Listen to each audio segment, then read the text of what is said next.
Bonjour à tous, bienvenue sur la chaîne de Partout en Voyage et Blog Photo Lumix. Je suis Nadia et sur cette chaîne, je vous partage mon avis en toute indépendance sur le matériel photo. Alors abonnez-vous à la chaîne en pensant à la cloche pour ne rater aucune vidéo. Voilà 4 mois que Panasonic a annoncé son nouvel hybride phare sur micro 4 tiers, le Lumix GH6. Ça fait également 3 mois que je l'ai acheté. À contre-cœur, j'ai vendu mon cher Lumix S1 pour m'acheter le nouveau fleuron de la marque. Dans la vie, il est parfois nécessaire de faire des choix économiques pour partager sa passion. N'y voyez donc pas de changement de doctrine, je garde évidemment le Lumix S5 pour le plan format. Le grand jour du test terrain photo et vidéo du Lumix GH6 est donc arrivé. Cela fait 3 mois qu'on bosse sur ce test et 3 semaines qu'on est à fond dessus à 100% de notre temps libre pour finaliser cette vidéo du Lumix GH6. Je voulais un test terrain ultra complet, autant en photo qu'en vidéo. C'est donc une grosse vidéo fournie autant sur le sujet de la photo qu'en vidéo. J'ai beaucoup de choses à vous dire pour être complète au sujet de ce GH6. Il y a de la gym, du tennis, du vélo et du roller, du portrait et du paysage aussi, de l'éclairage studio, de la lumière naturelle à toute heure. On a pris des tonnes de photos, de vidéos, on a filmé à main levée, on a monté le Lumix GH6 sur un stabilisateur. Bref, on a créé un max de contenu avec pour vous faire un retour d'expérience détaillé. On va parler autofocus évidemment, mais je ne m'arrêterai pas là. Et pour l'occasion de cette vidéo, j'ai changé de décor. J'avais envie de quitter mon bureau. Pour ce face caméra, je suis donc filmée avec le Lumix S5 et le Lumix GH6. Je filme avec le même profil de couleurs de Panasonic, ce qui m'évite de passer par un étalonnage des couleurs pour égaliser les deux plans. Je suis sortie de mes habitudes pour sortir cette vidéo et ce fut un vrai challenge en termes d'organisation. Le Lumix GH6, ça fait longtemps qu'on réfléchit avec Benoît à un projet photo et vidéo autour de ce boîtier. À l'origine, on avait prévu d'effectuer un test en éclairage studio. Pendant plusieurs week-ends, au printemps, on a vidé notre salon pour le transformer en studio photo et vidéo. On était parti sur la construction de A à Z d'un projet photo et vidéo et de vous partager une utilisation concrète avec le GH6. Dans le même temps, on l'a utilisé en extérieur lors de week-ends en famille et entre amis. Je l'ai donc beaucoup emmené en extérieur dans la même période. Finalement, avec l'arrivée des beaux jours, on a changé nos plans et on a décidé de tourner en extérieur pour réaliser un test terrain bien plus éclectique et aborder toutes les capacités du Lumix GH6. Néanmoins, on vous passe quelques plans de gym filmés au GH6.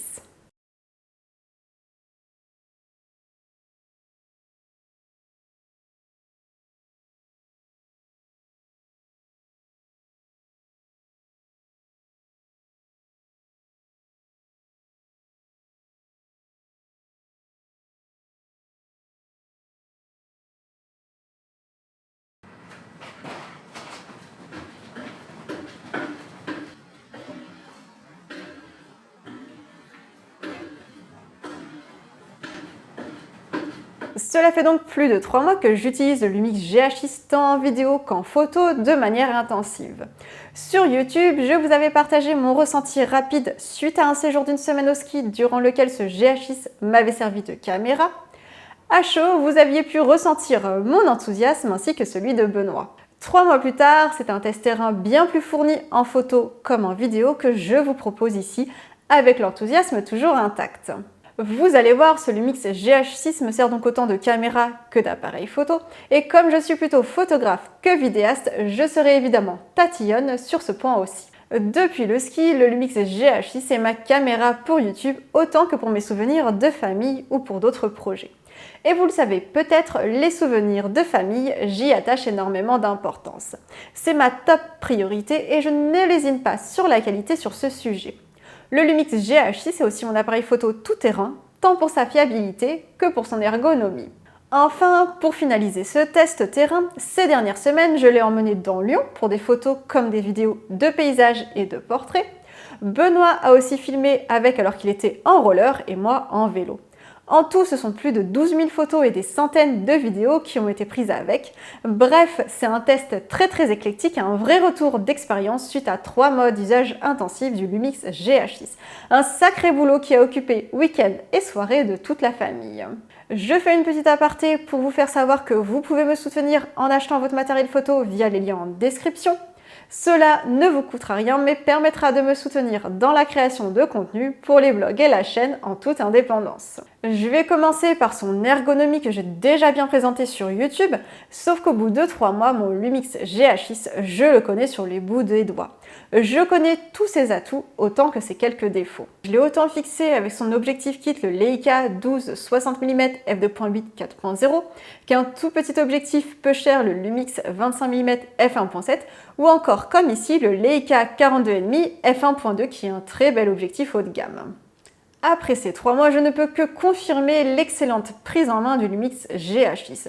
J'adore sa poignée creusée qui me rappelle mon Lumix S1. La prise en main est absolument parfaite, disons-le tout de suite. Le revêtement, il est très agréable et même quand il fait très chaud, je n'ai eu aucune gêne. Bien au contraire, il s'accommode autant des fraîches températures que de la chaleur. À l'avant, il y a plein de raccourcis et je n'ai même pas encore eu besoin de les paramétrer tant on trouve de très nombreux boutons sur tout le boîtier. Il y a aussi un bouton REC à l'avant du boîtier qui est très pratique pour faire du face caméra, j'aime beaucoup. Bon, alors, je dois dire qu'il m'arrive d'appuyer dessus par erreur, mais ce n'est pas bien grave. Au pire, on peut le désactiver ou changer de raccourci, c'est tout l'intérêt d'un boîtier Panasonic, la personnalisation. Le bouton déclencheur, il est très réactif, un peu comme sur le Lumix G9, c'est très plaisant de déclencher vite et pour autant, ça n'empêche pas l'appui mi-course. Par contre, à l'allumage, je trouve que le Lumix GH6 est assez lent en comparaison à mes autres Lumix. Pour des photos à la volée, il vaut mieux laisser le boîtier allumé entre deux prises. De la même manière, en vidéo, soyez réactifs car il y a un léger temps de latence au moment du déclenchement et Benoît a parfois râlé sur ce sujet. Pour ma part, je fais très peu de photos et vidéos à la volée, donc ça ne me gêne pas outre mesure. Et quand je suis en rando photo comme en montagne, je laisse mon appareil allumé pour être toujours prête. Côté molette, j'adore la molette des modes de prise de vue. Elle est parfaitement placée à droite, comme sur le Lumix S5. Je trouve que c'est le plus facile d'y accéder de ce côté.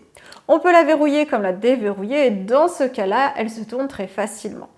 En comparaison, sur le Lumix S1, il fallait appuyer en tournant en même temps. À l'usage, je trouvais cela mal fait car il était souvent nécessaire d'avoir ses deux mains disponibles. Ainsi, je passe très rapidement de A, S ou encore M en photo. On trouve aussi un mode vidéo et surtout on a 4 modes de prise de vue personnalisables que j'ai très vite paramétrés tant c'est pratique. Benoît, qui utilise moins nos appareils photo et qui devait souvent faire vite dans Lyon comme en roller, a très vite adopté ces raccourcis C1 à C4 pour changer de configuration vidéo. La molette des types de prise de vue, elle est aussi parfaite. On passe rapidement de la prise de vue unique à l'une des deux rafales que l'on peut choisir. Ou encore en mode haute résolution à main levée.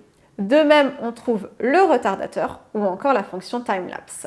Côté boutons, j'ai retrouvé ceux de la balance des blancs, des ISO et de l'expo, et ce sont des réglages importants à avoir au bout des doigts quand on quitte les modes automatiques. Benoît et moi, on photographie et filme en famille, c'est donc important pour nous d'avoir accès aux réglages rapidement. C'est d'autant plus vrai que tout au long de ce test terrain, la facilité d'accès à tous les réglages a vraiment été fondamentale car dans bien des cas, j'étais prise par le temps, je me dois donc souvent d'être réactive. Benoît, lui, utilise de manière moins régulière nos appareils photo et il est donc important pour lui de vite reprendre ses repères. De ce point de vue-là, le Lumix GH6 est une réussite. Par contre, le bouton son, s'il est pratique, je le confonds souvent au toucher avec le bouton REC. Quand on regarde dans l'écran et qu'on appuie au feeling, il est dur de distinguer l'un et l'autre. Benoît et moi, on a testé plus d'une fois. Bon, je vous rassure, vous pouvez aussi le désactiver. Point très important, le Lumix GH6 a deux roues, une avant, une arrière, pour régler ouverture et ou vitesse en fonction du mode de prise de vue dans lequel vous êtes. Moi qui effectue tous ces réglages sur le boîtier, j'y suis très attachée à ces deux roues. À l'arrière du boîtier, c'est aussi parfait. Pour commencer, le pouce se place parfaitement et c'est très plaisant. Là aussi, le revêtement il est très agréable et même par 39 degrés, la prise en main du Lumix GH6 a été parfaite. Tout à gauche, le bouton verrouillage, il est vraiment utile. Benoît m'a beaucoup filmé alors qu'il était en roller et ce bouton de verrouillage lui a évité de toucher à des boutons ou molettes par erreur. À l'arrière, les boutons sont bien placés, on les sent bien et c'est réactif. J'aime beaucoup la molette de menu 7 et les 4 raccourcis qu'on peut se créer vers des fonctionnalités qu'on utilise souvent. Je me suis donc paramétré mes raccourcis favoris assez rapidement comme le Pixel Pixel et le boost de la plage dynamique. Le Q pour le menu rapide et pertinent pour faire des réglages rapidement. Quand on est pressé par le temps, qu'il fait très chaud, qu'on est en plein soleil, la rapidité est plus que bienvenue et c'est vrai aussi quand il fait froid. J'étais aussi contente de retrouver le joystick dont j'apprécie le positionnement. Par contre là, j'ai un reproche sur ce joystick. Par défaut, quand on le manipule, il ne se passe rien. Quand j'appuyais dessus, parfois, tout à coup, j'avais une zone AF que je pouvais sélectionner. Or, sur mes autres Lumix, quand je touche au joystick, j'ai immédiatement une zone AF disponible. Moi qui photographie souvent au viseur, j'apprécie le joystick pour sélectionner une mise au point rapidement. Là, j'étais donc très embêtée. Heureusement, on peut totalement personnaliser comme on le souhaite tous les boutons, y compris le joystick. Je lui ai donc attribué la fonction qui me permet d'utiliser le joystick comme un sélecteur de mise au point. Depuis, cela va beaucoup mieux et j'ai retrouvé mes habitudes comme sur les autres Lumix. C'est tout l'avantage de la personnalisation à outrance permise par Panasonic sur ses boîtiers. Le viseur, il fait 3,68 millions de points, alors soyons honnêtes, j'aurais préféré qu'il ait une meilleure résolution de type 5,76 millions de points comme sur le Lumix S1. Pour autant, la résolution est bonne et ce viseur est confortable. L'écran, lui, il est parfait. Déjà, comme toujours avec Panasonic, il est hyper confortable. Les couleurs sont top, la luminosité peut être réglée. On voit très bien dedans et c'est vraiment plaisant pour filmer et photographier dans des conditions optimales, quelles que soient les conditions lumineuses justement. Il est aussi tactile et c'est pas seulement pour la mise au point, on peut se balader tactilement dans les menus. De ce point de vue-là, rien n'a changé depuis mon Lumix G7 acheté en 2015 et c'est tant mieux parce que les autres constructeurs étaient en retard sur ce point. Les menus sont aussi très denses mais clairs. Par contre, sur les menus, j'ai une critique à faire. Alors attention, c'est la minute vilaine gauloise pas contente.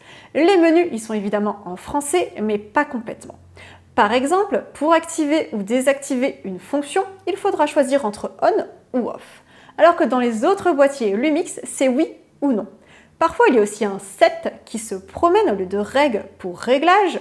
Pareil, pour l'autofocus, on peut choisir entre face, animal ou human. Ce n'est pas écrit visage, animal, humain. Alors, je n'ai rien contre la langue de Shakespeare, que j'aime beaucoup, mais j'aurais préféré une parfaite traduction des menus du boîtier. Bon, je vous rassure, ça ne gêne absolument pas à la compréhension et j'imagine que ce sera corrigé au fil des mises à jour du firmware du boîtier. Revenons-en à l'écran maintenant car il y a bien d'autres choses à dire. Cet écran il est orientable, ce qui signifie qu'on peut le mettre sur le côté pour une meilleure visibilité. On peut aussi l'orienter vers soi pour du face caméra, pour du vlog c'est très pratique. Autre choix possible, c'est l'inclinaison vers soi et ça j'adore. Pour filmer avec un stabilisateur sans sortir l'écran, c'est bien pensé. Quand on n'a pas envie de sortir l'écran sur le côté tout en ayant une inclinaison pour une meilleure visibilité, c'est une option pertinente. Bref, côté écran, tout est parfait.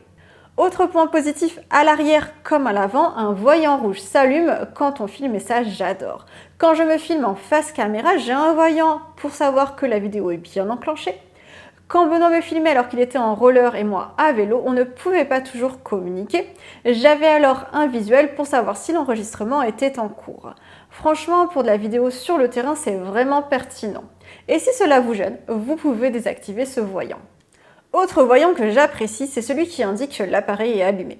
Sur le Lumix G9 comme sur le Lumix S1, l'écran secondaire indique que le boîtier est allumé. Sur le Lumix S5, il n'y a pas d'écran secondaire, du coup je passe mon temps à oublier de l'éteindre. J'ai déjà épuisé des batteries à cause de ça. Alors oui, je suis un peu tête en l'air, mais bon, ça se voit pas non plus. Là, avec un Lumix GH6, pas de problème de ce point de vue.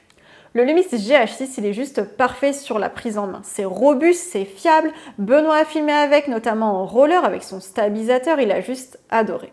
Et pourtant, il est plutôt comme moi, il râle assez facilement contre le matériel photo. Parce qu'on est souvent pressé dans nos prises de vue, on a besoin d'être réactif, on est donc exigeant avec notre matériel. Le Lumix GH6, il a aussi un ventilateur, il permet d'éviter la surchauffe, notamment pour filmer en continu. Ce ventilateur, on peut le régler plus ou moins fort et même le désactiver. Pour ma part, j'ai choisi de l'activer en continu et on ne l'entend pas du tout. Et justement, cette surchauffe, on l'a testé en filmant par des 39 degrés. Je peux vous dire que si on a eu chaud, le Lumix GH6, lui, s'est très bien comporté.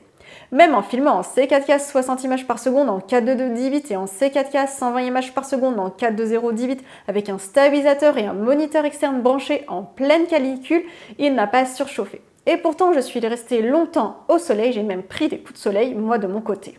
La partie connectique du Lumix GH6 est aussi ultra complète avec une prise micro en haut. Je la trouve parfaitement placée, son positionnement permet de tourner l'écran même quand on branche un micro. En dessous, on a la prise casque qu'on ne risque donc pas de confondre avec la prise micro parce que oui, ça m'arrive de les confondre sur mes autres Lumix. On a aussi une sortie USB-C, ce qui permet de brancher un powerbank et donc de charger le boîtier tout en filmant. Et bientôt, il y aura une mise à jour du boîtier permettant de relier un disque dur SSD pour enregistrer directement dessus. Il dispose aussi d'une sortie HDMI de type A comme sur une télé, c'est du grand classique. On trouve aussi deux emplacements pour stockage avec un emplacement compatible pour les cartes CF Express de type B.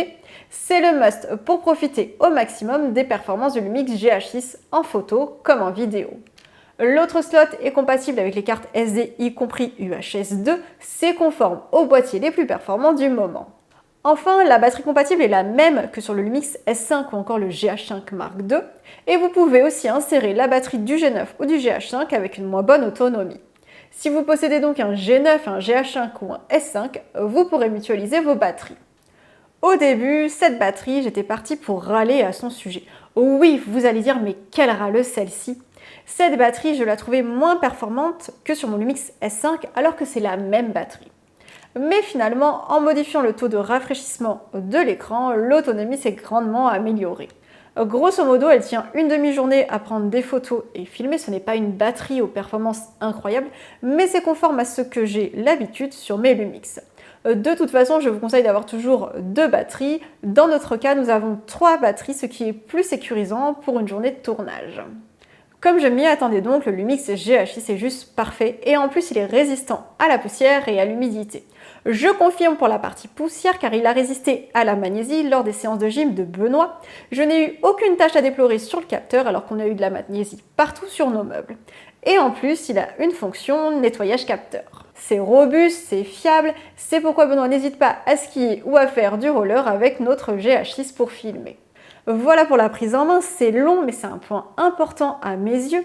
Se sentir bien avec son matériel, c'est déjà un bon début pour une utilisation intensive dans de bonnes conditions. Mais je sais ce que vous attendez dans la grande majorité d'entre vous, la partie sur l'autofocus. Parce que le Lumix GH6 embarque un système de mise au point automatique à détection de contraste. Un système de mise au point très critiqué, alors par qui, je ne sais pas, ça fait surtout bien de le dire, car autant le préciser tout de suite, pour moi, l'autofocus ne fait pas tout et je n'ai jamais choisi un appareil photo sur ce critère. Mais évidemment, j'ai été regardante sur cette fonction et je vais vous apporter mon retour d'expérience sur ce point. Avant toute chose, le Lumix GH6 est capable de détection sur les humains, œil, visage, corps, et les animaux au global. Pas de détection de vélo, de voiture, ni les yeux des animaux. Je vais commencer par l'autofocus en vidéo. Je dois dire qu'en vidéo, je trouve qu'il a grandement été amélioré. Déjà, je ne retrouve pas ce phénomène de pompe, le focus breathing, qu'on retrouve habituellement sur les Lumix.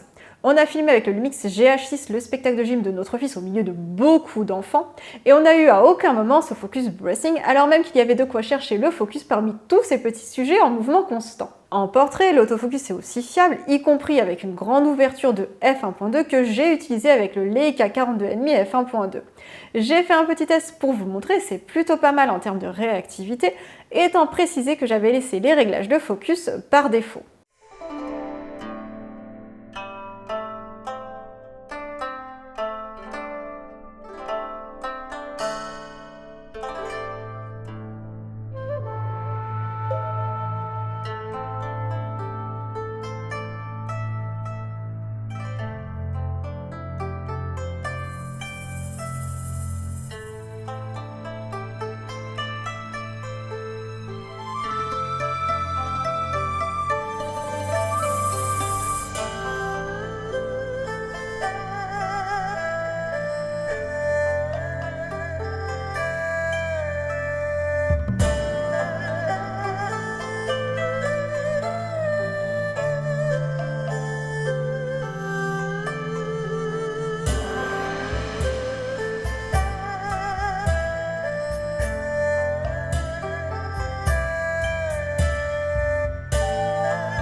Attention quand même, il n'aime pas lorsque le sujet est moins bien éclairé que l'arrière-plan.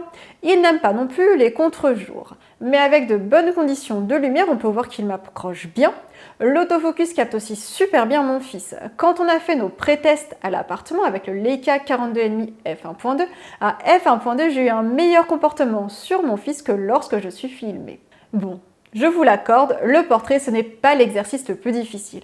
Pour corser un peu le test, j'ai aussi filmé Benoît en éclairage studio, en train de s'échauffer en gym, mais là encore, je n'ai eu aucun phénomène de pompe, et surtout, la mise au point automatique a été fiable. Il n'y a que lorsque Benoît prend des positions de gym peu communes qu'il a eu du mal à reconnaître un corps humain. On peut difficilement le reprocher à cet autofocus.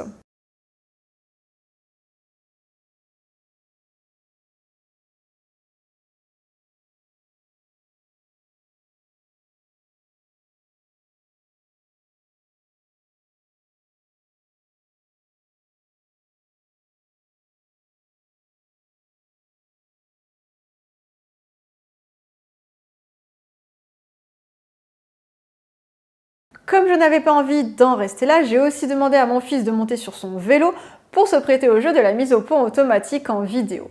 Et là encore, l'autofocus a accroché soit son corps, soit son visage, soit son œil, selon s'il se trouvait à grande distance ou proche. Je n'ai pas eu de focus brushing et il l'a plutôt bien capté. Je précise que pour le test, on lui avait enlevé ses lunettes de soleil. Enfin, j'ai demandé à Benoît de chausser ses rollers pour aller compliquer un petit peu la vie de cet autofocus, et là encore, en vidéo, c'est plutôt pas mal. Sachant, je me répète, que j'avais laissé les réglages de base, je n'ai pas mis de réglage spécifique à l'autofocus sur l'ensemble de ces tests. Il est possible en effet d'augmenter ou de diminuer la sensibilité de l'AF ainsi que sa vitesse. Ici donc c'est en C4K 60 images par seconde. Sur le Lumix GH6 on peut aussi filmer en 120 images par seconde. Dans ce cas-là il n'y a plus que des collimateurs et pas de détection humaine ni animale. On peut aussi utiliser l'autofocus suivi, c'est ce que j'ai utilisé sur Benoît en roller et le suivi fonctionne plutôt bien.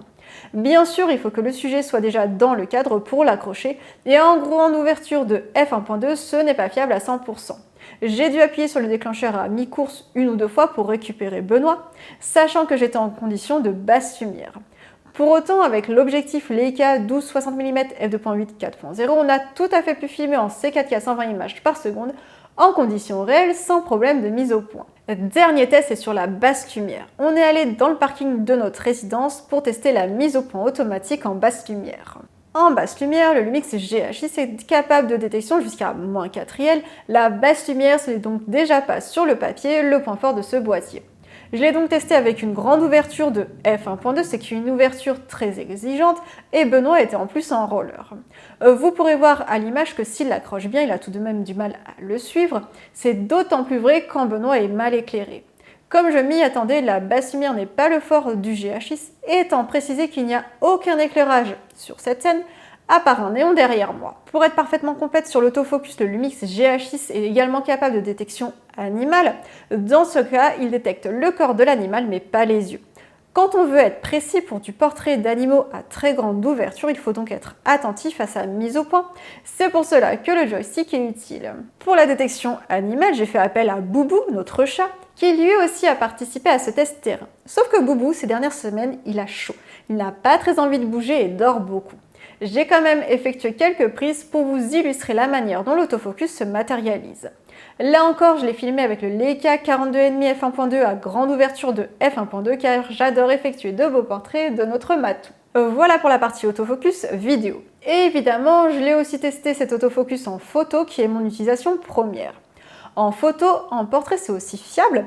Benoît m'a photographié pour des portraits avec le Leica 42,5 f1.2 à f1.2. Il était donc avec une grande ouverture qui est exigeante. Et évidemment, je ne restais pas statique. J'ai marché et tourné sur moi-même et même avec cette grande ouverture en rafale, j'ai une grande quantité de photos nettes.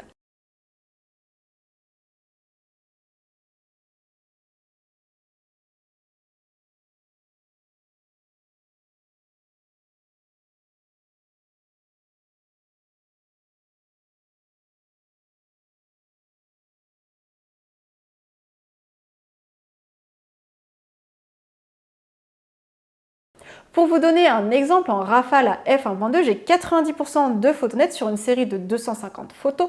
Attention, je parle ici de rafales classiques, pas les rafales très haute vitesse puisque l'autofocus continu n'est pas disponible dans ce cas. Là encore, c'est en situation de fort contre-jour où j'ai eu le plus de photos floues. Avec des conditions de lumière plus favorables, le nombre de photos floues descend drastiquement. Ainsi, j'ai la même série où mon fils et moi on marche sur les rails et sur une série de 75 photos, il n'y en a qu'une seule de floue. C'est donc un appareil photo que je peux tout à fait utiliser pour de la photo de portrait avec un objectif exigeant, y compris pour de la photo de portrait d'enfant. Encore une fois, mon fils a enfourché son vélo pour mettre à rude épreuve l'autofocus, Benoît lui a gardé ses rollers. Moi, j'ai continué avec le Leica 42,5 f1.2 à f1.2 et là encore, c'est plutôt pas mal. L'autofocus fonctionne mieux quand je les ai photographiés alors qu'ils arrivaient vers moi. Là où j'ai eu des photos floues, c'est quand ils étaient proches de moi et que j'essayais de les suivre. Non seulement j'avais du mal à me tourner parce que je marchais sur ma robe, mais en plus par rapport au champ de vision du Leica 42,5, je n'avais pas le positionnement idéal. L'autofocus a aussi mieux détecté mon fils que Benoît, exactement comme lors des tests de portrait. Aussi, en photo de roller et de vélo, au Leica 42,5 f1.2 avec une ouverture de f1.2, j'ai 95% de rafale nette sur une série de 300 photos prises de mon fils en vélo. C'est carrément excellent avec une telle ouverture. Avec Benoît, en roller, l'autofocus a plus de mal. Le Lumix GH6 n'aime pas trop le roller photographié à très grande ouverture. J'ai 80% de photos nettes sur toute ma série de 135 photos prises de Benoît en roller. Je rappelle quand même que j'étais avec un 42,5 f1.2 qui est plutôt un objectif pour le portrait que la photo de sport. C'est donc plutôt pas mal, même si on râle toujours quand le focus n'a pas bien fait la mise au point sur la photo qu'on voulait réussir. Toujours pour vous partager mon ressenti sur l'autofocus, en photo, j'ai aussi eu l'occasion de photographier des joueurs de tennis pro lors du tournoi de tennis ATP de Lyon. Alors attention, je n'étais évidemment pas autorisée à rentrer dans l'enceinte du stade avec un appareil photo en tant que spectatrice. Mais on pouvait voir les matchs en dehors du tournoi, et là j'avais le droit de faire des photos. J'ai donc profité de l'occasion pour photographier les joueurs de tennis en dépit de la situation. Par contre, non seulement j'étais mal placée, mais je n'avais pas de téléobjectif à fixer sur le GH6. J'étais donc avec le Leica 12-60 mm f2.8 4.0 qui n'est pas le zoom idéal pour cette situation. Le cadrage de mes photos n'est donc pas terrible. Mais ça m'a donné une excellente occasion de tester l'autofocus en conditions réelles. J'ai pris plus de 1500 photos et je n'ai aucune photo floue. Je ne m'attendais pas à de si bons résultats. C'est l'avantage ici de la détection du corps car vu que les joueurs étaient trop longs, la détection de l'œil comme du visage était inopérante, la détection du corps a donc pris le relais. Je vous présente donc Sébastien Baez, 29e mondial au classement ATP au moment où je tourne cette vidéo. Je vous présente aussi Oscar Hauteux, 34e mondial au classement ATP lors du tournage de cette vidéo parce que les classements ça change toutes les semaines. J'ai aussi pris des photos en basse lumière et testé l'autofocus dans le parking de notre résidence, histoire de pousser le test du GH6 dans une situation où je me doutais qu'il n'aimerait pas. Comme en vidéo, la basse lumière, ce n'est pas le fort du Lumix GH6. J'ai photographié Benoît en roller dans le parking de notre résidence et en rafale à grande ouverture de f1.2, j'ai environ 80% de photos nettes. Attention, je parle ici de flou de focus car vu les très mauvaises conditions de lumière, j'ai aussi des flous de mouvement à cause de la vitesse d'obturation utilisée, c'est normal. Car je rappelle qu'il n'y a absolument aucun éclairage dans la scène à part un néon derrière moi. Et dernier point, la détection animale, exactement comme en vidéo, on a seulement une détection du corps, il n'y a pas de détection de l'œil. Quand on photographie à f1.2, on va donc parfois manquer de précision puisque le point ne sera pas toujours fait sur l'œil de l'animal, il faut donc être attentif. Voilà, sur l'autofocus, vous savez tout. Un des gros atouts du Lumix GH6, c'est la stabilisation. Déjà, celle du Lumix G9 était bonne, mais là, avec le Lumix GH6, c'est encore mieux. Cette stabilisation capteur, elle est de 7,5 stop. En vidéo, cela permet de filmer à main levée sans tremblement à l'image. Lors de notre séjour aussi, on avait filmé uniquement à main levée, y compris lors de descentes de piste. J'avais alors trouvé la stabilisation excellente. Depuis, je confirme largement ce ressenti. Ainsi, tout ce test terrain est filmé à main levée. Il n'y a que lorsque je suis en vélo et Benoît en roller qu'on a mis le Lumix GH6 sur nos stabilisateurs, le Ronin RS2. Dans Lyon, quand Benoît bouge la caméra alors qu'il est à main levée, on a l'impression qu'il est sur stabilisateur alors que pas du tout. Là où je trouve que c'est encore plus visible, c'est lorsqu'il nous filme en marchant. Il n'y a aucun tremblement alors que dans bien des cas, il devait marcher assez vite car moi-même, je marchais rapidement pour avancer entre les fluides passants. Pour autant, les plans ne bougent absolument pas. Je pense que notre stabilisateur est bon pour le chômage technique dans bien des cas. Il s'est aussi amusé à balayer en panorama et là encore, non seulement ça ne bouge pas, mais on croirait qu'il a utilisé un stabilisateur. Cette stabilisation, elle est vraiment excellente. Même si en roller, il a préféré justement filmer avec un stabilisateur, la stabilisation n'est pas là pour vous permettre de faire du sport en filmant.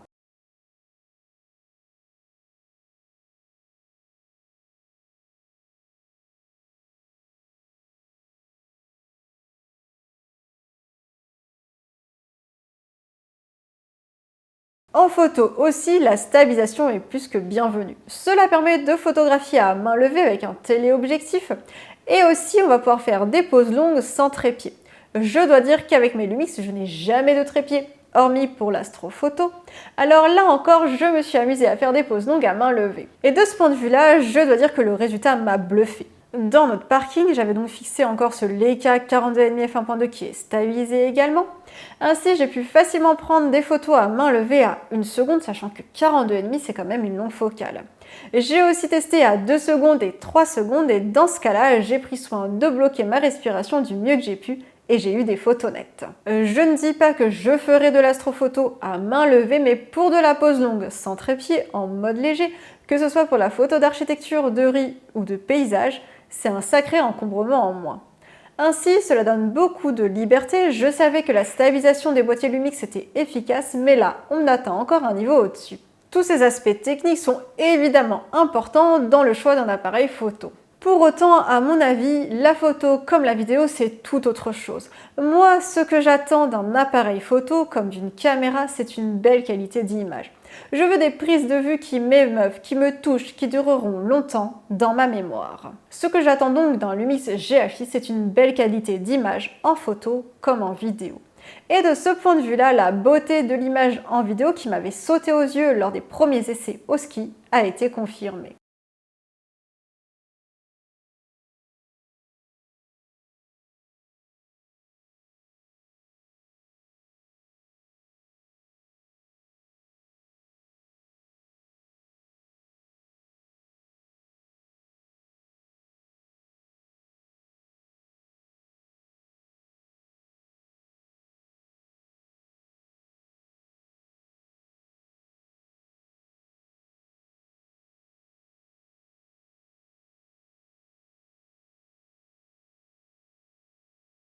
Je vous l'ai dit, à l'origine, ce test terrain n'aurait pas dû ressembler à cela.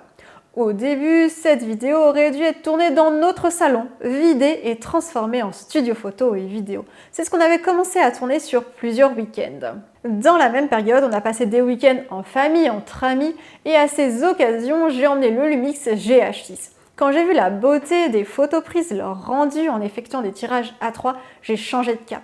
Exit l'éclairage studio. Il a été évident pour moi qu'il fallait vous partager un test terrain en extérieur, en lumière naturelle, parce que même le meilleur des éclairages studio n'aurait pas rendu autant grâce à la qualité d'image du Lumix GH6. Les photos, elles sont nettes et détaillées, et surtout, il se dégage quelque chose que j'aime beaucoup. Certes, je n'ai pas un bokeh ultra marqué comme sur mon Lumix S5 à moins de fixer un Leica 42,5 f1.2 ou un Lumix 25 mm f1.7, mais pour le reste en photo, les images sont belles. J'aime particulièrement les photos prises en printemps, le vert, le rose, le bleu, toutes ces couleurs ressortent tellement bien. C'est net, c'est détaillé, mais attention. Là encore, le Lumix GH6 n'aime pas les contre-jours marqués. La qualité d'image est également moins bonne lorsque votre sujet est mal exposé. Avec mon Lumix S5, il m'arrive de pouvoir rattraper si quelquefois je ne contrôle pas bien l'exposition de mon sujet. Là, avec le Lumix GH6, si vous avez un sujet dans l'ombre, vous ne pourrez pas rattraper en post-traitement. Il ne faut pas oublier que le Lumix GH6 a un capteur micro 4 tiers, alors que le S5, il est sur plein format. Une fois qu'on sait cela, on est plus attentif à son exposition et alors on a une très belle qualité d'image en photo. Il ne reste plus qu'à en profiter. Au-delà de la qualité d'image, il y a un point que j'aime beaucoup, c'est la colorimétrie Panasonic. C'est à elle toute seule un des arguments qui explique que j'achète des appareils photo Lumix depuis quelques années. J'aime la profondeur des couleurs Panasonic. Les rouges, les verts, les bleus, c'est tellement beau. C'est ce qui m'a donné envie de sortir dans Lyon avec ma longue robe rouge. J'avais envie de partager avec vous mon affection pour la colorimétrie Panasonic. Parce qu'à côté de l'autofocus, de la stabilisation et autres specs techniques, je n'entends que rarement parler de la science des couleurs. Alors que pour moi, c'est fondamental. Avec un Lumix GH6, pas besoin de presets sur les roues. Je prends directement les rendus de couleurs prévus dans le boîtier. En plus, ils sont nombreux, y compris en noir et blanc. Quant aux JPEG, ils sont excellents et le rendu de couleur est très beau quand on sait manier les profils Panasonic à sa guise. Avec les photos de tennis, on retrouve aussi cette science des couleurs que j'aime tant. Le orange de la terre battue est éclatant et le bleu du t-shirt de Baez tout autant. Au début, je n'avais pas prévu d'exploiter ces photos, mais quand j'ai vu la beauté des couleurs, je n'ai pas pu résister à l'envie de vous les partager. L'image, c'est de la lumière, c'est aussi de la couleur. Et le Lumix GH6 a une science des couleurs exactement comme je l'attends d'un appareil photo. En vidéo, c'est comme en photo, on a une très belle qualité d'image. Je le trouve même encore meilleur en vidéo. La qualité saute aux yeux. Je dois dire que j'aime depuis toujours les rendus vidéo des Lumix. Et le Lumix GH6 est encore au-dessus sur ce point. C'est tout à fait subjectif, mais en même temps, la subjectivité est la base de l'acte créatif, qu'il soit photographique ou en vidéo. Aussi, le Lumix GH6 répond à ma sensibilité en termes de qualité d'image en vidéo. Sachant qu'ici, nous n'avons fait aucun travail de post-production. Vous voyez l'image telle qu'elle sort du boîtier en conditions réelles de luminosité, avec ses défauts et surtout ses qualités. Car en vidéo, on retrouve cette même science des couleurs avec les profils Panasonic qu'on peut autant utiliser en photo qu'en vidéo. Ainsi, toute la vidéo, le face caméra comme le test terrain, est tourné avec un rendu couleur Panasonic. Franchement, quand on a un boîtier avec une telle science des couleurs, à mon niveau, je ne vois pas l'intérêt de filmer en vlog et d'ajouter des luttes. Cette science des couleurs, c'est ce qui m'a donné envie de rouler en vélo dans le parc de la Tête d'Or que j'adore admirer au quotidien. J'aime ici les très beaux verts qui mettent en avant la nature du parc. J'aime aussi beaucoup la lumière du soleil qui passe dans les arbres. Ce sont des scènes que j'aime au quotidien et il me tenait à cœur de les filmer pour en garder un souvenir impérissable.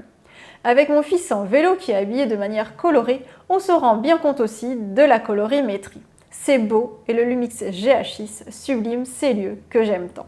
Je précise qu'on retrouve les mêmes profils de couleurs dans le Lumix S5 et le Lumix GH6. C'est ce qui me permet de filmer et photographier avec l'un et l'autre en appliquant les mêmes profils de couleurs Panasonic.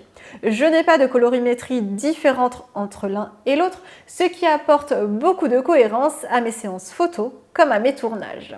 Ainsi, la qualité d'image est au rendez-vous, même si, attention, en photo, votre sujet doit être bien exposé et éviter qu'il soit dans l'ombre, au risque d'avoir des grandes difficultés à rattraper.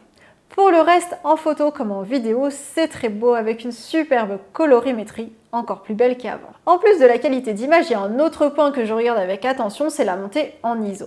Il y a 2 ans, c'est ce qui m'a poussé à acheter un Lumix S1 en complément de mon Lumix G9. J'avais besoin de monter plus haut mes ISO, notamment en soirée à l'appartement. De ce point de vue, je n'attendais pas spécialement d'amélioration de la part du Lumix GH6. Je connais et accepte les limites d'un capteur micro 4 tiers. Mais ça me paraît être un point important à évoquer dans un tel test terrain. Alors sauf que depuis qu'on a le Lumix GH6, les jours rallongent et on a un temps super. Alors tester la basse lumière durant un printemps quasi estival, ce n'est pas simple quand on est parent. Je suis donc entrée dans la basilique Fourvière avec le Lumix GH6 pour me faire une petite idée sur la montée en ISO. Dans la basilique, même à 3200 ISO, j'ai réussi à obtenir des images d'une bonne qualité. De même, durant ma session photo du tournoi de tennis, j'ai monté les ISO jusqu'à 2500 pour utiliser parfois une vitesse d'obturation rapide. Là encore, je trouve qu'à ce niveau d'ISO, on obtient une image exploitable. Mais bien sûr, rester à 3200 ISO, ce n'était pas suffisant à mon goût. Alors, avec Benoît, on a profité de descendre au parking pour tester la montée en ISO aussi. Pour la partie photo, j'ai photographié en RAW ainsi qu'en JPEG. Jusqu'à 3200 ISO, je trouve que la montée en ISO est bonne. Il est ainsi possible d'exploiter des photos prises à un tel niveau d'ISO en JPEG comme en RAW. Attention, encore une fois, il ne faut pas que votre sujet soit sous-exposé. J'ai également monté les ISO jusqu'à 6400, ça reste plutôt pas mal, surtout pour un capteur micro 4 tiers. Quand le sujet est correctement éclairé, c'est même largement exploitable. Je me vois dans ces situations exceptionnelles parfois monter les ISO à 6400. Par contre, à 12800 ISO, le bruit est trop important à mon goût et même en RAW, il ne m'a pas été possible de rattraper le bruit. Et je dois dire qu'il en est de même en vidéo. À 6400 ISO, on peut voir que l'image en vidéo n'est pas trop bruité. Par contre, à 12800 ISO, c'est bien trop à mon goût. Maintenant que je vous ai brossé les forces et les faiblesses du Lumix GH6 en photo comme en vidéo, je vais évoquer un peu plus en détail la partie photo. Contrairement au Lumix GH5 et même le Mark II, ce Lumix GH6 embarque des spécificités techniques en photo assez avancées. Ainsi, on a une rafale très haute vitesse, un excellent buffer, etc. Ici, ce qui m'a agréablement surprise sur le Lumix GH6, ce sont ses spécificités sur la rafale. On peut atteindre un niveau de rafale très haute vitesse jusqu'à 75 images par seconde, mais attention, dans ce cas-là, on sera en AFS. J'ai quand même réussi à photographier en très haute rafale des chiens de traîneau, même si ce mode AF ne convient pas vraiment au sujet en mouvement, j'avais envie d'essayer.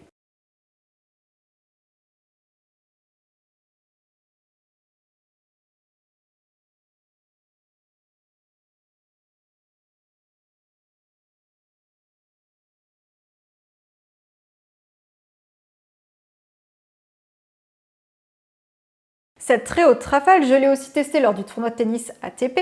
Lors du service, les joueurs restent à peu près sur la même ligne. Donc j'ai utilisé la très haute rafale à ces moments du match et à 75 images par seconde, c'est assez incroyable de voir le découpage en autant d'images de l'heure gestuelle au moment du service.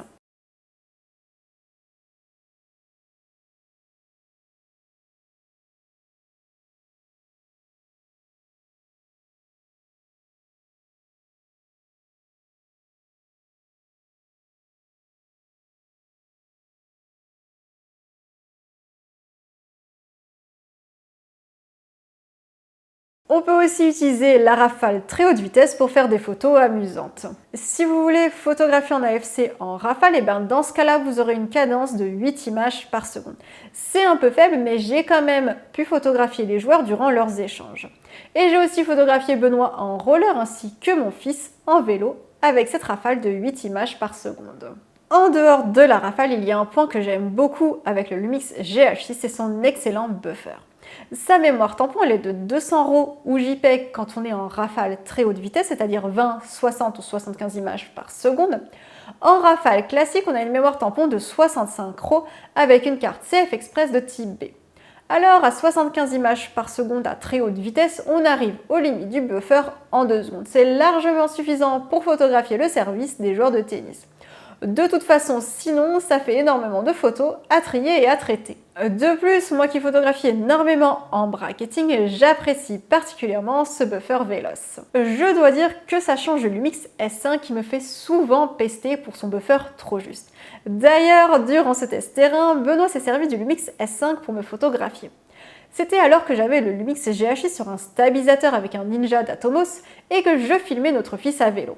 Il avait alors la tâche de me photographier. Sauf qu'il s'est trouvé plusieurs fois limité par le buffer du S5, ça l'a légèrement agacé.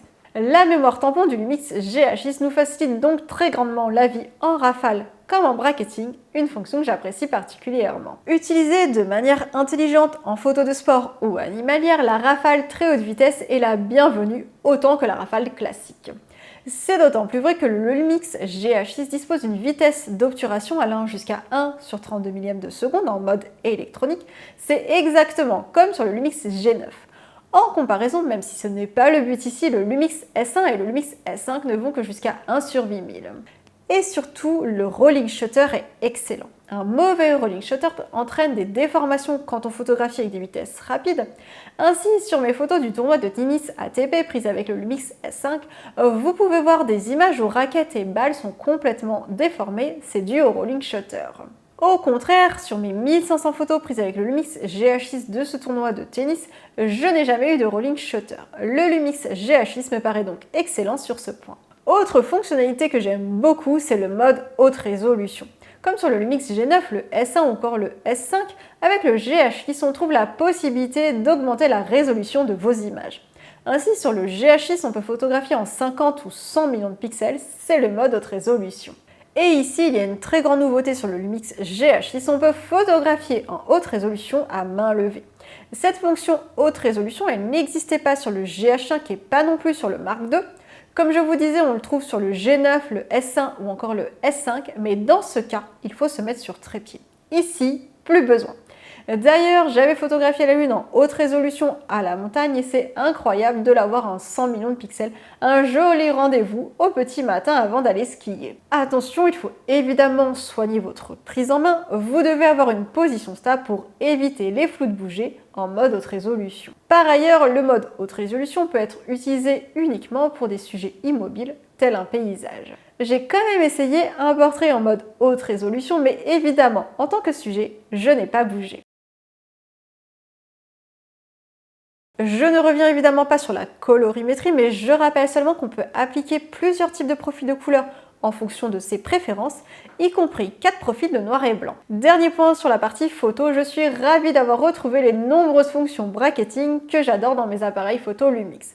Ainsi, on a le bracketing d'exposition, mais aussi d'ouverture, celui-ci je l'adore, le bracketing de focus ou encore de balance des blancs. La colorimétrie et le bracketing sont deux arguments à eux tout seuls qui me font préférer les Lumix avec la prise en main. Si vous êtes autant photo que vidéo, ici vous ne rognerez pas sur la partie photographie avec les nombreuses fonctions qui sont utiles au quotidien dans la prise de photo. Bien sûr, le Lumix GH6 dans la lignée des GH est aussi une véritable caméra, et c'est peu de le dire.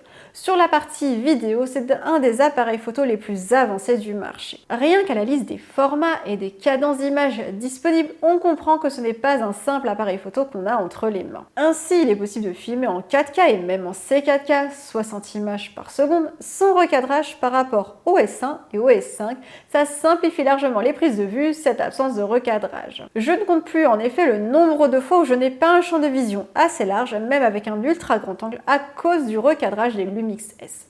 Je suis souvent obligée de filmer en 30 images par seconde plutôt que 60 images par seconde pour éviter le recadrage. Ici, le Lumix GH6 est donc un boîtier plus intéressant en 4K et en C4K 60 images par seconde en l'absence de recadrage.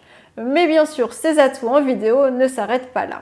Là où on voit que le Lumix GH6 n'est pas comme les autres, c'est qu'on trouve plusieurs qualités possibles pour un même format d'enregistrement. Ainsi, en 4K 60 images par seconde, on va pouvoir filmer en 420 10 bits en long hop et 200 mégabits par seconde, ou encore en 422 10 bits en long hop et 200 mégabits par seconde.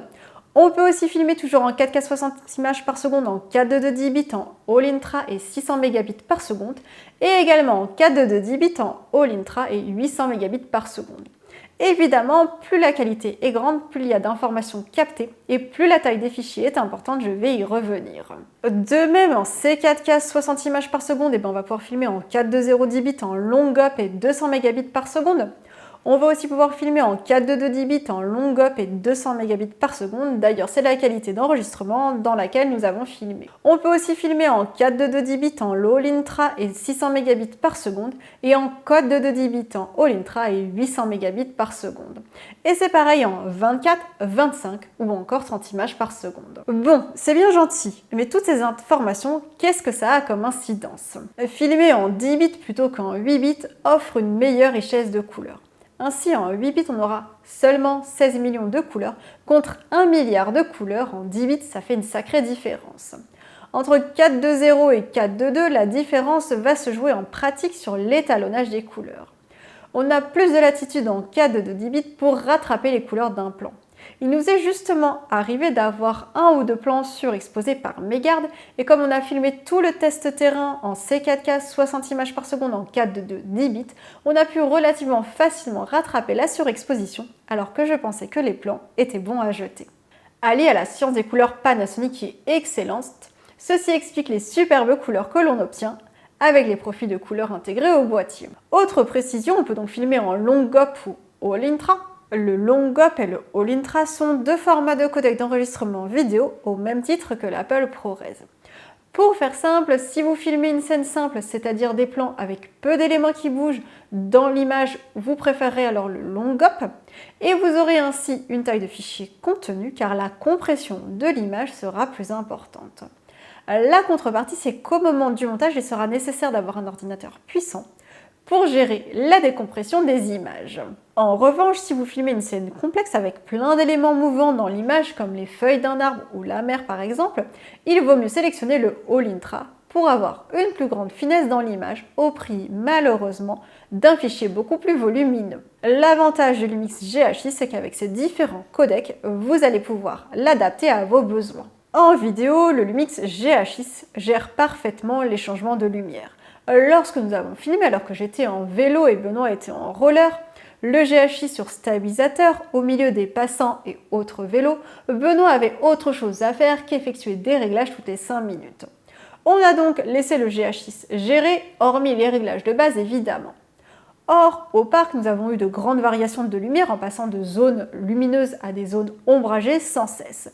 Comme j'étais en vélo, les changements de lumière arrivaient rapidement et de ce point de vue, le GH6 a très bien géré ces changements. Il n'y a pas de surexposition ou de sous-exposition quand on passe de l'une à l'autre lumière. C'est un vrai point positif qui a son importance quand on filme en mode tout-terrain. En pratique, sur le terrain, aussi comme dans Lyon, en roller et vélo, comme en éclairage studio pour la séance de gym, le Lumix GH6 a parfaitement répondu à mes besoins, y compris en dehors du test car il me sert régulièrement de caméra pour YouTube. De mon expérience sur le terrain, le Lumix GH6 est capable de beaucoup et avant tout d'une superbe qualité d'image, je ne vais pas revenir là-dessus. Filmer avec, c'est un vrai bonheur. Entre la stabilisation, la bonne prise en main et le Leica 12-60 mm f2.8 4.0 qui couvre un grand type de scène, on ne se sent jamais limité avec ce boîtier. Il n'y a aucune limite d'enregistrement en continu, quel que soit le format d'enregistrement. Pas besoin de passer son temps à éteindre et relancer la vidéo. Il n'y a qu'à se concentrer sur ce prise de vue et c'est tout. Cela facilite énormément les prises de vue sur le terrain. Mais ce n'est pas tout. La grande force de Lumix GH6, c'est qu'on peut aussi filmer en ralenti en 4K. Ainsi, on peut tourner des vidéos en 120 images par seconde en 4K et même en C4K à 120 images par seconde, en 420 10 bits, long up 300 mégabits par seconde pour le moment. Et plus tard, après mise à jour, il y aura le 422 10 bits également. Alors, on a évidemment tourné plusieurs plans en C4K 120 images par seconde. On avait déjà testé les ralentis sur nos autres boîtiers Lumix, mais en Full HD, ce n'était pas terrible dans cette qualité d'enregistrement. Les ralentis en 4K, on attendait cela avec impatience. En C4K, on va ainsi pouvoir intégrer des plans avec des ralentis en 120 images par seconde. Quand on filme un sujet en mouvement, ça permet d'apporter des plans plus lents pour trancher avec le rythme rapide de la vidéo. Pour ma part, j'aime beaucoup les ralentis avec parcimonie bien sûr. Le Lumix GH6 n'est certes pas le seul capable de filmer en 4K 120 images par seconde, mais c'est le moins cher du marché qui est capable de le faire. Et évidemment, il le fait sans recadrage. En ralenti, on pourra aller jusqu'à 300 images par seconde, mais ce sera uniquement en Full HD. Avec le Lumix GH6, on peut aussi filmer en 5,7K en 60 images par seconde, en 420 10 bits, en long up et 300 mégabits par seconde. Si vous voulez filmer dans une plus grande taille d'image ou recadrer en post-production, voilà un format très pertinent. J'apprécie que ce format soit en 60 images par seconde car c'est la cadence d'image que je préfère.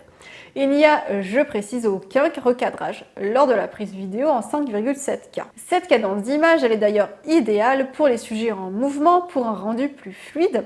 Nous qui aimons filmer en faisant des activités sportives, on apprécie forcément d'avoir la 60 images par seconde, quelle que soit la qualité d'enregistrement vidéo. J'aime aussi beaucoup la possibilité d'utiliser le pixel. Pixel pour recadrer en filmant si je le souhaite.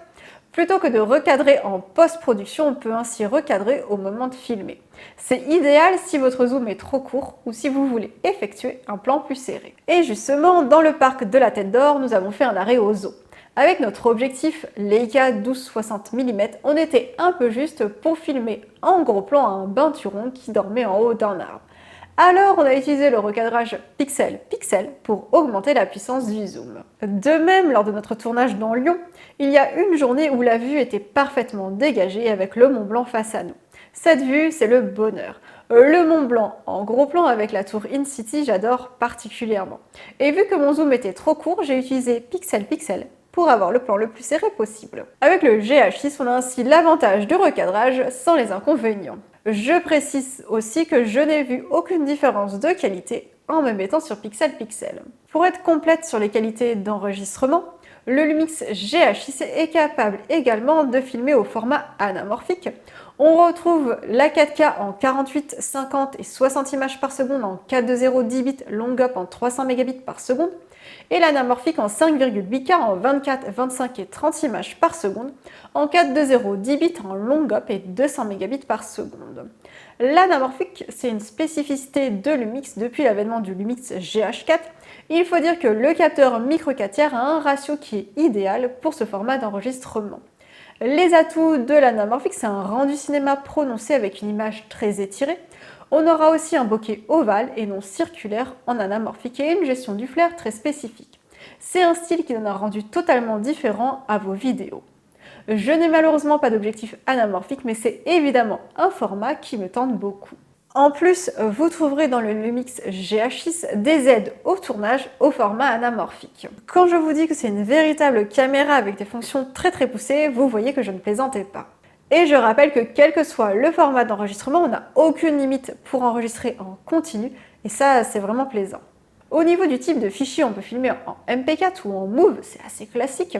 Et on peut aussi filmer en Apple ProRes en interne, mais uniquement en 5,7K et jusqu'à 30 images par seconde. L'Apple ProRes sera également disponible bientôt en C4K jusqu'à 60 images par seconde, ainsi qu'en Full HD jusqu'à 60 images par seconde après une mise à jour gratuite à venir du boîtier.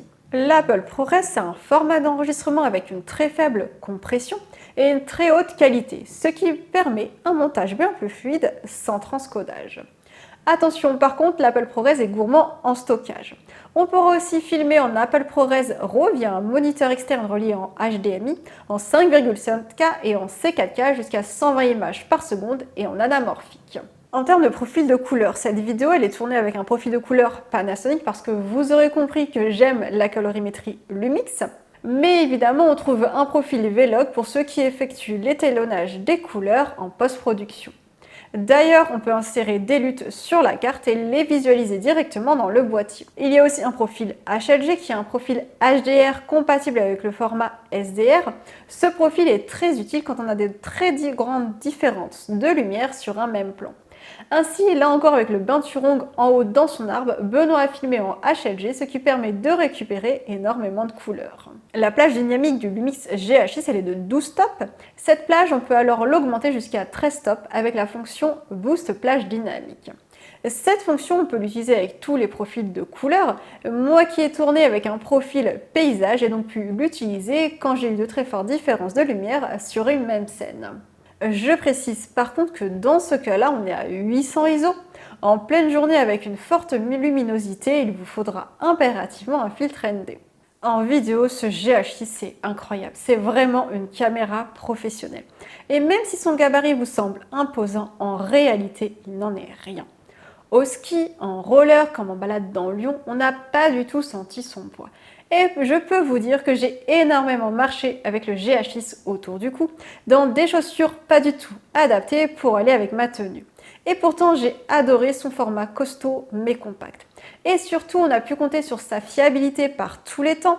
On se balade dans les menus, on peut accéder aux différents types d'enregistrements sans difficulté. On passe de la 4K 60 images par seconde à la 120 images par seconde ou encore la 5,7K très facilement. L'absence de recadrage, c'est un vrai bonheur et quand on a besoin de plus de zoom, on a le pixel et la plage boost dynamique est très intéressante quand on a des grandes différences de lumière. Bref, tout est rapidement accessible au bout des doigts. On peut même créer des transitions de mise au point, c'est-à-dire enregistrer un changement de mise au point entre deux points sélectionnés. Le son en interne, il est plutôt bon, je l'avais déjà testé en montagne et je confirme encore. Je ne dis pas que je tournerai des vidéos sans micro supplémentaire, mais pour capter le son ambiant, il est vraiment bien. On a filmé le spectacle de gym de notre fils et sans micro supplémentaire, ce n'est pas gênant. Pour du vlog, ça peut carrément suffire. Mon avis sur ce Lumix GH6, c'est un boîtier ultra complet. Panasonic a mis tout son savoir-faire dedans. Belle qualité d'image, superbe colorimétrie, mode haute résolution désormais à main levée, rafale y compris très haute vitesse, excellent rolling shutter, bon buffer, enregistrement en vidéo en continu dans tous les formats, nombre de formats vidéo disponibles très conséquents, vidéo 4K, vidéo C4K, anamorphique, vidéo 5,7K, ralenti en 4K, la liste est longue et époustouflante de toutes les possibilités de ce boîtier qui est incroyable avec une excellente prise en main et une bonne autonomie. Quant à l'autofocus, il a répondu à mes besoins. J'ai photographié mon fils en vélo et Benoît en roller avec le Leica 42,5 f1.2 à très grande ouverture et j'ai eu de bons résultats. D'autant que je vous rappelle, je ne me pouvais pas vraiment me déplacer pour les suivre comme je voulais. Bref, c'est un excellent hybride micro 4 tiers qui ne rogne sur aucune fonctionnalité pour avantager tel ou tel modèle. En photo, il dispose de fonctionnalités qui sont de bon augure pour le successeur du G9 et pourquoi pas un successeur des GX8, GX9 un peu plus véloce. C'est aussi un excellent rapport qualité-prix pour un boîtier de cette trempe. Son prix nul est de 2199 €, il est moitié moins cher que le Sony A7S III et 600 € moins cher que le Fujifilm X-H2S. Surtout, on va le trouver en kit avec le Lumix 12-60 mm f3.5 5.6 pour 2399 €. Il sera compliqué de trouver un objectif à 200 € à visser sur le X-H2S. Si on veut un kit de meilleure qualité, il y a celui avec le Leica 12-60 mm f2.8 4.0 à 2799 €, c'est celui que j'ai. Et si on veut à peu près l'équivalent avec le Fujifilm X-H2S, il faudra ajouter 849 € avec le XF 16-80 mm f4, c'est ça la force des Lumix, des prix très compétitifs. J'en profite pour vous rappeler que vous pouvez me soutenir en achetant votre matériel photo via les liens en description. Cela ne vous coûtera rien mais permettra de m'aider à créer du contenu en toute indépendance pour les blogs et la chaîne. Mais alors, à qui s'adresse le Lumix GH6 ? Avec ses capacités incroyables en vidéo, c'est un appareil photo qui cible avant tout les vidéastes. Il embarque des qualités d'enregistrement dignes d'une caméra cinéma, ça vous situe ce boîtier. C'est du haut niveau, il s'adresse donc aux vidéastes pro et semi-pro qui vont trouver des formats d'enregistrement, des codecs qui répondent à leurs exigences et à celles de leurs clients. Évidemment, si vous débutez en vidéo et que vous voulez craquer pour une caméra qui vous offre de sacrées possibilités, le Lumix GH6 pourra aussi vous convenir. Il possède de nombreuses aides et surtout un mode auto pour démarrer. Vu tout ce qu'il est capable de faire et les nombreux objectifs compatibles, cette caméra restera longtemps dans votre sac photo puisqu'il s'adapte à tous les niveaux d'utilisateurs, du débutant à l'expert. Ce Lumix GH6 il vous ira aussi si vous êtes autant photo que vidéo. En effet, en photo aussi, c'est un boîtier pertinent, mais je pense quand même qu'il s'adresse à vous si vous êtes 50-50 entre photo et vidéo. Si vous voulez emmener un seul boîtier, notamment en mode nomade qui fasse les deux, c'est un bon choix. Et si vous cherchez un hybride avancé en photo et surtout en vidéo. Par contre, si vous êtes principalement photographe, je ne pense pas que le GH6 soit un choix pertinent. Toutes ces capacités en vidéo, elles ont un coût et engendrent son poids, et si vous n'en avez pas besoin, ce n'est donc pas pertinent de l'acquérir. Sauf si vous envisagez de faire de la vidéo dans les prochains mois. Si vous êtes plutôt photo, je vous dirais d'aller sur le Lumix S5 dont le prix est non seulement moins cher et qui possède un grand capteur plein format. De même, si vous faites plutôt des prises de vue de sujets en mouvement en basse lumière, que vous avez besoin de monter les ISO au-delà de 6400 en photo comme en vidéo, je vous dirais de vous tourner vers le Lumix S5 qui a une excellente montée en ISO. Je parle ici uniquement de sujets en mouvement par faible luminosité. Si vous aimez pratiquer la photo de nuit, de sujets immobiles, l'excellente stabilisation capteur du Lumix GH6 va vous faire gagner de la place dans votre sac photo. Il est donc totalement pertinent dans cette pratique. Et bien sûr, si ce GH6 vous plaît, eh bien suivez votre instinct parce que c'est le plus à même de vous guider. Ce Lumix GH6, je le trouve très équilibré, avec une ergonomie parfaite et un objectif vendu en kit, l'un comme l'autre, vraiment tout terrain pour photographier et filmer en toutes circonstances. On peut aussi lui fixer des objectifs incroyables comme le Leica 42,5 f1.2, mais aussi le Leica 10-25 mm f1.7 et le 25-50 mm f1.7 qui me font rêver.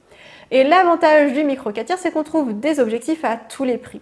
Ainsi, j'ai aussi pris quelques photos et vidéos avec le Lumix 25 mm f1.7 qui coûte moins de 200 €. C'est un boîtier ultra complet en photo comme en vidéo avec des fonctionnalités vidéo que je ne suis pas prête d'avoir fini d'explorer.